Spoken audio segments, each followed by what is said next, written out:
All right, I've been getting some emails and some requests through Facebook talking about AR mounts, how we mount them, what angles, what height, what kind of AR mounts. So a lot of places still weld their AR mounts, the control arm mounts, and it's okay to do that. But we figured out another way. We run a billet mount, and they asked why. The reason being is it's consistent. It's really consistent, the mount is. So you can build a fixture, weld up your mounts, however you want to do it, but when you remove it from that fixture, it's going to change. It's gonna swell, it's going to retract, it's going to move because you welded all these plates together, these little fixtures in a fixture. So when you remove it from the fixture, it's still not going to be perfectly true. And with the speed that these cars are running nowadays, it's so important for your steering to not have bump steering. That your strut is where it's supposed to be all the time. And we're running long travel struts. They're dropping out 4 inches, 3 inches, 5 inches. So it's things can change in a hurry. So I'll kind of show you what we're doing here. This is our new fixturing tables. But if you look at this AR mount, this is what we make on our CNC machine. So it's a billet piece. And it's always consistent. We have a fixture that goes here, so these land in the same spot every time. So we have our angles up, down, forward, back, location, and it's always going to be the same. This doesn't change. It's built on a CNC in a program, so it doesn't change. Now, same with our steering rack. We have a fixture for that steering rack. So when you send a request and you ask for the information, well, there's a lot that goes into it. What is your chassis height? What type of strut are you running? Where's your strut located?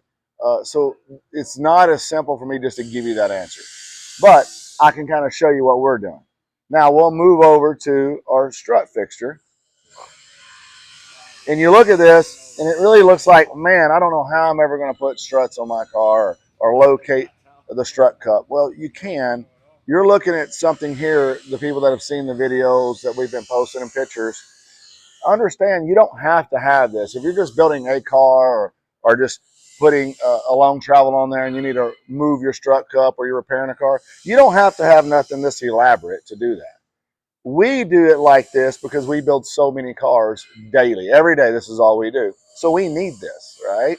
So you don't have to have something like this, but this is adjustable. You can see there's many different adjusts.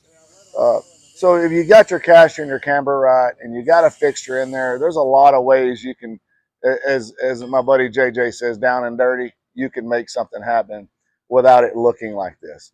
This is just what we do. You don't have to have a table like this. You don't got to have this. But to be consistent for all of our cars to be the same, every hole has a purpose in this.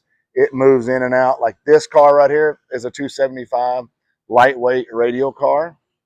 So it's different. You'll see our lines and our holes. It's different than a Pro Mod car as far as the location of this. Now, these angles are all the same for what we do on long travel. And this one will be a long travel strut as well. So between the A-arms, this fixture, we use what we're going to use on the car to clamp to here, so we make sure it's exact.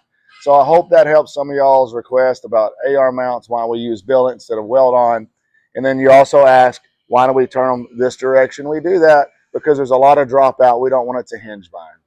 And that's what happens. If you turn them flat, you got to have a really big gap, because when this thing drops out and the front end separates from the track, the chassis, you're gonna have your heim joint trying to bind up in this mouth if it was turned this way. So that's the reason we run them like this. Thank y'all guys.